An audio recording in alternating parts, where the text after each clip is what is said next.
Hello बच्चों, मैं Anju assistant professor political science government college Manglana.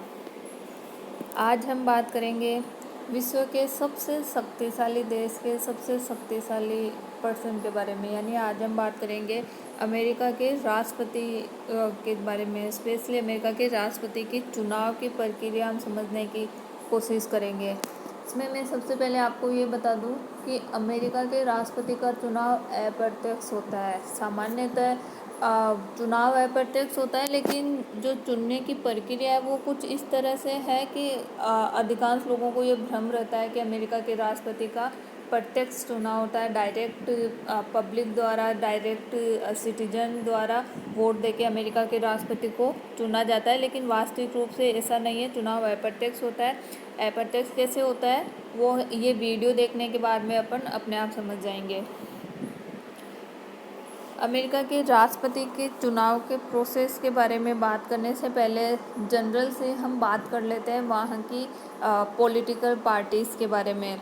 वैसे तो वहाँ पे 3-4 पॉलिटिकल पार्टीज वर्क करती है, सस्टेन करती है, लेकिन स्पेशली वहाँ पे लास्ट 100-150-200 सालों से सिर्फ 2 ही राजनीतिक पार्टियाँ डोमेन कर रही है। एक डेमोक्रेटिक पार्टी, दूसरी रिपब्लिकन पार्टी। डेमोक्रेटिक पार्टी को नॉर्मली ये माना जाता है कि लिबरल वैल्यूज़ को वो सपोर्ट करती है, उदारवादी विचारधारा की पार्टी है। उसी तरह रिपब्लिकन पार्टी के बारे में आम धारणा ये बनी रहती है कि कंजर्वेटिव पार्टी है या अमीरों की पार्टी है, या रिपब्लिकन पार्टी का सपोर्ट है वो अमीरों के द्वारा किया जाता है। इसको ग्रैंड ओल्ड पार्टी भी बोला जाता है, रिपब्लिकन पार्टी को। हालांकि ये पूर्ण रूप से अपन नहीं कह सकते कि फिट बैठता हो कि जैसे रिपब्लिकन कंजर्वेटिव है या डेमोक्रेटिक लिबरल है, पर एक जनरल सी सोच है कि ये दोनों पार्टियां इस विचारधारा पर वर्क करती है। इसके अलावा वहाँ पर एक ग्रीन पार्टी भी है और टी पार्टी भी है।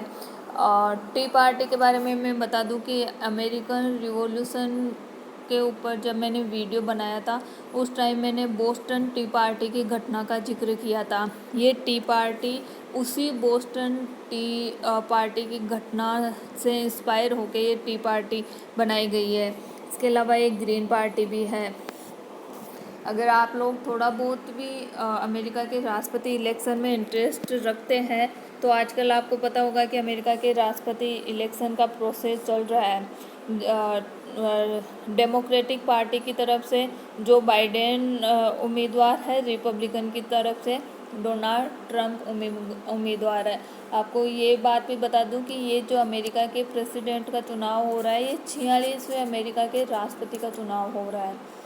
अमेरिका को राष्ट्रपति सिंगल डे वोटिंग से नहीं मिलता। एक बहुत लंबी प्रक्रिया चलती है राष्ट्रपति चुनने के लिए, जो अनऑफिशियल रूप से 1.5-2 साल के बाद में कंप्लीट होती है। अगर ऑफिशियली भी अपन लोग देखें तो लगभग 1 साल तक, 1 साल 1.25 साल तक अमेरिका के राष्ट्रपति के इलेक्शन की प्रोसेस चलती है, जो बहुत लंबी है और इसमें कई सारे स्टेप भी हैं। अब हम पॉइंट टू पॉइंट हर एक स्टेप को मैं आप लोगों को समझाने की कोशिश करती हूँ और उम्मीद करती हूँ कि आपको समझ में भी आएगा। अमेरिका के राष्ट्रपति का चुनाव जैसे 2021 में 20 जनवरी 2021 को अमेरिका का अपना 46वां राष्ट्रपति मिलेगा। तो अमेरिका के राष्ट्रपति के चुनाव की प्रोसेस शुरू हो गई थी 2019 के स्प्रिंग से। स्प्रिंग जो सीज़न आती है जैसे फरवरी, मार्च, अप्रैल, उस टाइम से ही अमेरिका के राष्ट्रपति चुनाव की प्रोसेस शुरू हो गई थी। जो स्प्रिंग सीजन है उसमें अलग अलग व्यक्तियों द्वारा अलग अलग पार्टियों की तरफ से अपनी उम्मीदवारी पेश की जाती है।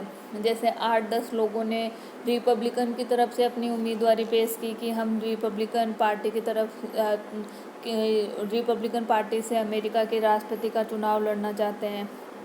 इसी तरह 8-10 लोगों ने डेमोक्रेटिक पार्टी की तरफ से उम्मीदवारी पेश की थी कि हम डेमोक्रेटिक पार्टी की तरफ से चुनाव लड़ना चाहते हैं। लेकिन ऑफिशियली अगर इसका अपन लोग देखें तो और जनवरी फरवरी 2020 से जो प्रोसेस है वो ऑफिशियली शुरू हो जाता है जब अलग अलग स्टेट में प्राइमरी और कॉकस आयोजित करवाए जाते हैं। अब हम देखते हैं जो फर्स्ट स्टेप है प्राइमरी और कॉकस का आयोजन करवाना हर स्टेट में, इनके बारे में मैं समझाने की कोशिश करती हूँ। जैसे अपन को पता है कि अमेरिका में टोटल 50 स्टेट हैं, तो हर स्टेट में हर राजनीतिक पार्टी द्वारा या तो प्राइमरीज करवाया जाएगा या कोकस करवाया जाएगा। ये प्राइमरीज और कोकस राजनीतिक पार्टियों का अपना आंतरिक लोकतंत्र बनाए रखने की या आंतरिक लोकतंत्र की एक प्रक्रिया है। जैसे अपने यहाँ क्या होता है, एक सिंपल से एग्जांपल से मैं समझाती हूँ कि अपने यहाँ एमएलए या एमपी का चुनाव कौन लड़ेगा ये तय आप और हम नहीं करते, मतलब जनरल वोटर्स ये बात तय नहीं करते, ये तय करते हैं हाईकमान।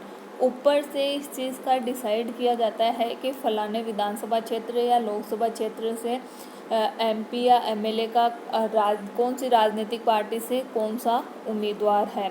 मतलब अपने यहाँ राजनीतिक पार्टियों में आंतरिक लोकतंत्र नहीं है, जबकि अमेरिका की राजनीतिक पार्टियों में आंतरिक लोकतंत्र है और वो आंतरिक लोकतंत्र बनाए रखते हैं अपनी प्राइमरीज और कॉकस के माध्यम से। इनकी प्रक्रिया आंतरिक लोकतंत्र को बताती है।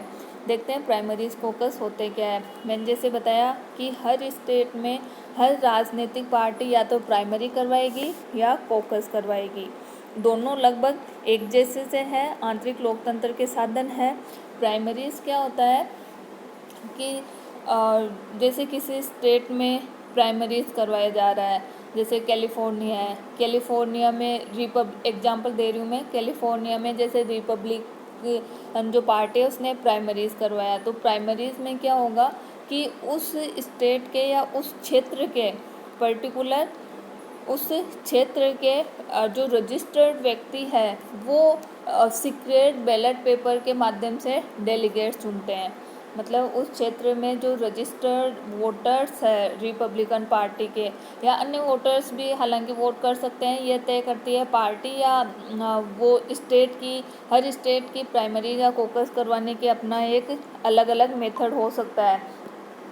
तो जैसे कैलिफोर्निया का कोई क्षेत्र है उसमें प्राइमरीज करवाई जा रही है, तो रिपब्लिकन पार्टी जिस क्षेत्र में प्राइमरीज करवाई जाती है उस क्षेत्र के वोटर्स या फिर उस क्षेत्र के जो रजिस्टर्ड वोटर्स है वो सीक्रेट बैलेट पेपर के माध्यम से वोट करेंगे और डेलीगेट्स चुनेंगे।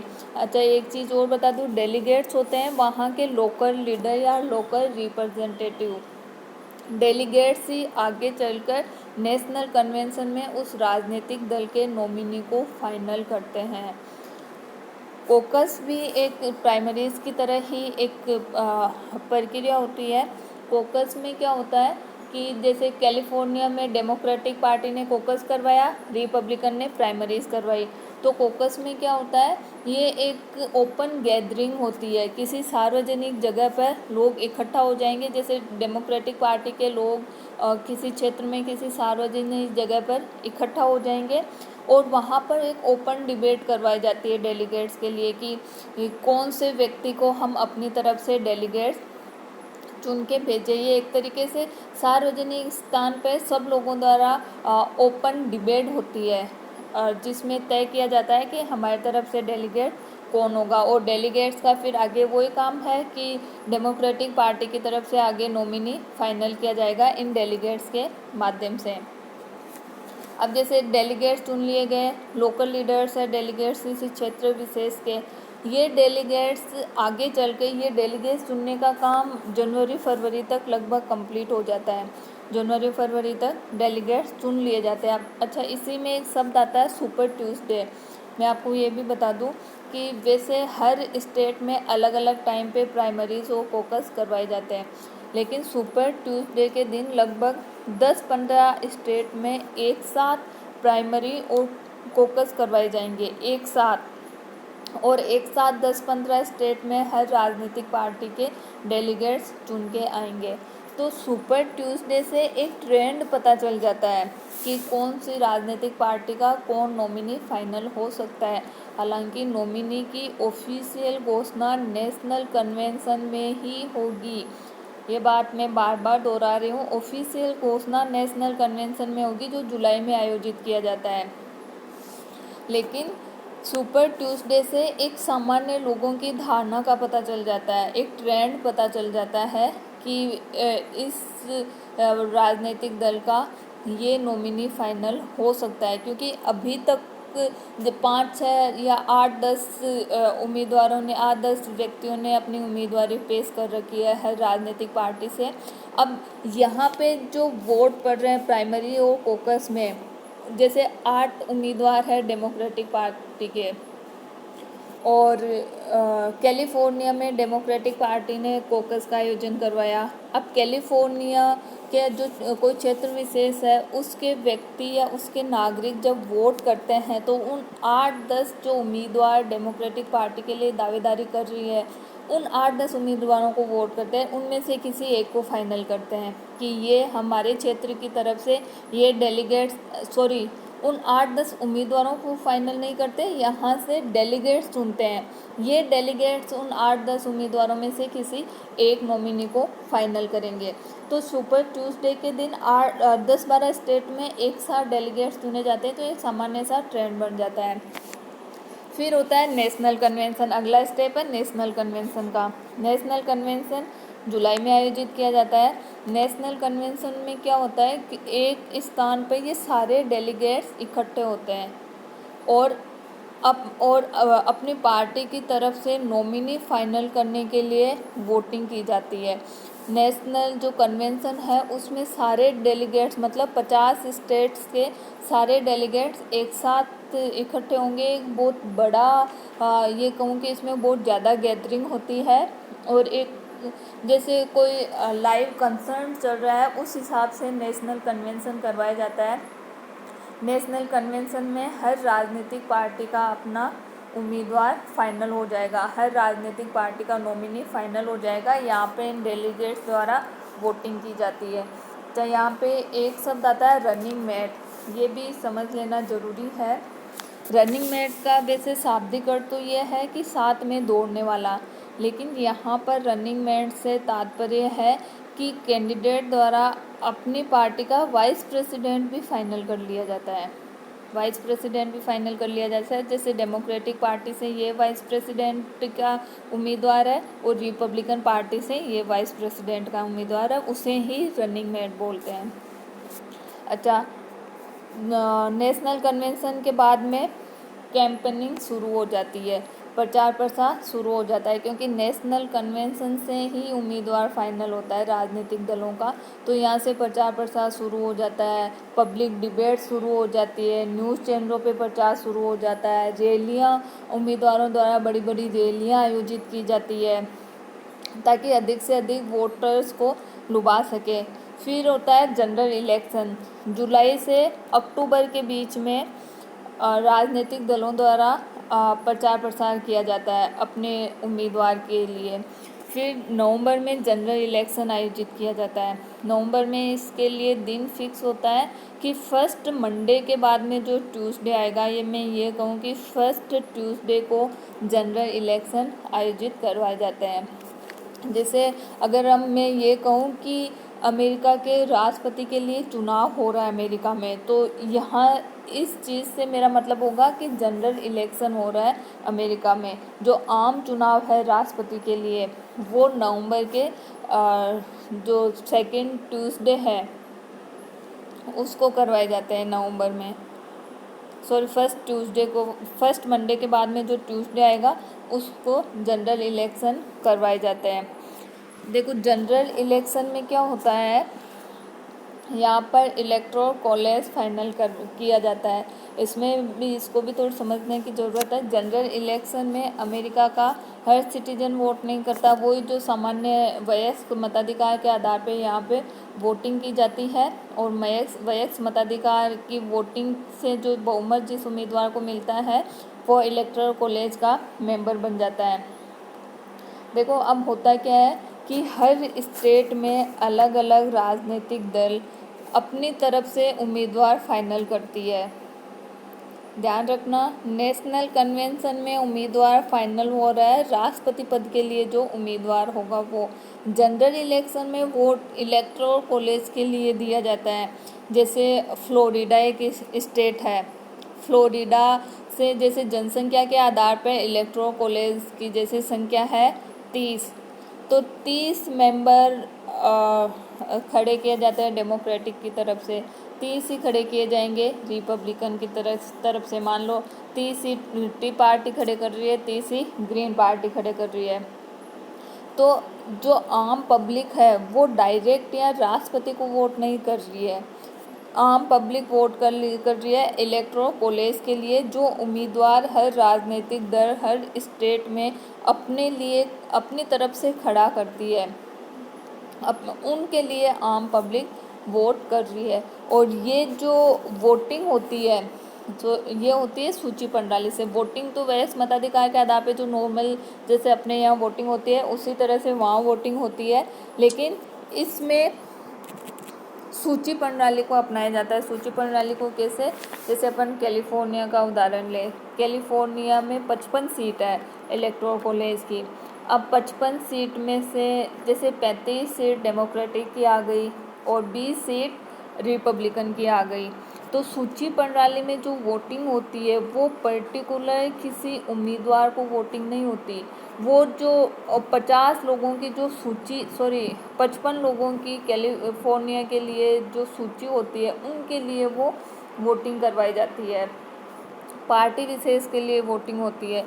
तो रिपब्लिकन को भले ही 20 सीटें मिली है, डेमोक्रेटिक को 35 सीटें मिली है, लेकिन ये 55 की 55 सीटें डेमोक्रेटिक पार्टी के खाते में आएगी, क्योंकि बहुमत यहाँ से डेमोक्रेटिक पार्टी को मिला है। यही होती है सूची प्रणाली। जो इलेक्टोरल कॉलेज चुना जाता है वो सूची प्रणाली के माध्यम से चुना जाता है, और पूरे अमेरिका के जो 50 स्टेट और 3 कैलिफोर्निया ज़िले को मिला के टोटल 538 सदस्य होते हैं इलेक्टोरल कॉलेज के।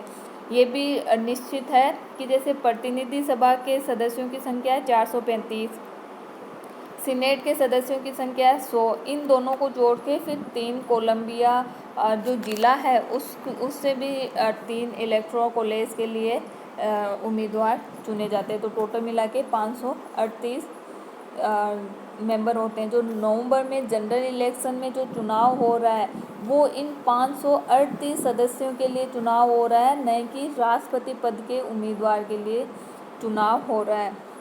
लेकिन ये प्रत्यक्ष चुनाव की तरह इसलिए है क्योंकि जैसे डेमोक्रेटिक पार्टी ने अपने लिए उम्मीदवार अपनी तरफ से उम्मीदवार फाइनल किए, या जैसे कैलिफोर्निया से डेमोक्रेटिक पार्टी को बहुमत मिला, तो कैलिफोर्निया से जो 55 के 55 वोट हैं वो डेमोक्रेटिक पार्टी के नॉमिनी के खाते में जा रहे हैं। ठीक है, तो जो जनरल इलेक्शन हो जाता है उसके बाद में लगभग फाइनल हो जाता है कि कौन सी राजनीतिक दल का व्यक्ति या कौन सी राजनीतिक दल का नॉमिनी राष्ट्रपति का पद ग्रहण करेगा। फिर सबसे लास्ट में होता है इनॉग्रेशन या शपथ ग्रहण, जो 20 जनवरी को होता है। अच्छा, ये जो इलेक्टोरल कॉलेज है 538 सदस्य हैं, ये दिसंबर में फिर वोटिंग करेंगे। अब ये जो दिसंबर में वोटिंग कर रहे हैं वो राष्ट्रपति पद के नॉमिनी के लिए वोटिंग कर रहे हैं। ये जो 538 सदस्य हैं ये अपने अपने राज्य की कैपिटल में इकट्ठा होंगे दिसंबर में, और राष्ट्रपति पद के लिए वोटिंग करेंगे। और जिस राष्ट्रपति पद के नॉमिनी को 270 वोट मिल जाएंगे वो राष्ट्रपति पद का नॉमिनी राष्ट्रपति के रूप में शपथ ग्रहण लेता है 20 जनवरी को। वोटिंग की जो काउंटिंग होती है राष्ट्रपति के लिए वो होती है कांग्रेस में। ठीक है, कांग्रेस में राष्ट्रपति पद की वोटिंग की काउंटिंग होती है। इसमें एक चीज़ और मैं आपको बता दूं कि अगर मान लो किसी भी व्यक्ति को पूर्ण बहुमत नहीं मिला है, अमेरिका में राष्ट्रपति सबसे ज़्यादा मत मिलने वाला नहीं बनता, राष्ट्रपति के लिए पूर्ण बहुमत की ज़रूरत होती है, मतलब आधे से एक ज़्यादा। तो 538 इलेक्टोरल कॉलेज के मेंबर हैं, तो जिस कैंडिडेट को 270 मेंबर्स का सपोर्ट मिलता है वो कैंडिडेट राष्ट्रपति पद के लिए फाइनल होता है। और राष्ट्रपति पद की वोटिंग की काउंटिंग कांग्रेस का संयुक्त अधिवेशन होता है या उसमें राष्ट्रपति पद के वोटिंग की काउंटिंग होती है। इसमें एक बात बता दूं, जैसे किसी भी उम्मीदवार को पूर्ण बहुमत नहीं मिला तो ऐसी स्थिति में जो प्रतिनिधि सभा है वो फाइनल करेगी कि राष्ट्रपति कौन बनेगा। प्रतिनिधि सभा कैसे फाइनल करती है कि जिन 3 उम्मीदवारों को सबसे ज़्यादा मत मिलते हैं उन 3 उम्मीदवारों के लिए प्रतिनिधि सभा में फिर से वोटिंग होती है और इस वोटिंग में एक स्टेट का एक वोट माना जाता है। जैसे मान लो फ्लोरिडा है, फ्लोरिडा से 30 सदस्य आते हैं। एक नॉर्मल एग्जांपल दे रही हूँ। फ्लोरिडा से प्रतिनिधि सभा में 30 सदस्य हैं। अब 30 में से 15 डेमोक्रेटिक की तरफ से हो गए, 15 रिपब्लिकन की तरफ से हो गए। तो जो टाई की स्थिति आती है उस स्थिति में फ्लोरिडा का वोट काउंट नहीं होगा। अगर 16 डेमोक्रेटिक की तरफ से या 16 रिपब्लिकन की तरफ से और 14 डेमोक्रेटिक की तरफ से हो रहा है तो फ्लोरिडा का वोट जाएगा रिपब्लिकन पार्टी को। ठीक है, अगर दोनों पार्टियों के लिए या 2 उम्मीदवारों के लिए बराबर वोटिंग हो जाए किसी स्टेट से प्रतिनिधि सभा में तो ऐसी स्थिति में वो वोट काउंट नहीं होगा। मतलब ये जो 435 सदस्य हैं प्रतिनिधि सभा के, ये फाइनल करेंगे कि कौन राष्ट्रपति बनता है। अगर राष्ट्रपति पद के लिए किसी को पूर्ण बहुमत नहीं मिलता है उस सिचुएशन में, जनरली इनका कोई लेना देना नहीं है। राष्ट्रपति जनरली कांग्रेस का राष्ट्रपति इलेक्शन से कोई लेना देना नहीं है, लेकिन राष्ट्रपति इलेक्शन के लिए टाई हो जाए उस स्थिति में प्रतिनिधि सभा तय करती है कि कौन राष्ट्रपति बनेगा।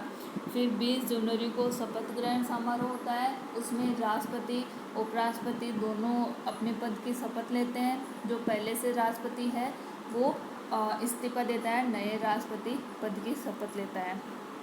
उम्मीद है कि आपको अमेरिका का राष्ट्रपति चुनाव समझ में आ गया होगा और जो स्टूडेंट्स इंटरेस्ट रखते हैं, मैं आशा करती हूँ कि वो अभी जो घटनाक्रम हो रहा है अमेरिका के राष्ट्रपति के इलेक्शन को लेके उनको वो बहुत ध्यान से देखते होंगे, क्योंकि कई सारी चीज़ें होती है जो अगर अपन लोग व्यवहार में या अप्लाइड पॉलिटिक्स में देखें तो वो बहुत ज़्यादा या बहुत आसानी से समझ में आ जाती है। और मुझे उम्मीद है कि ये वीडियो आपको समझ में आया होगा। धन्यवाद।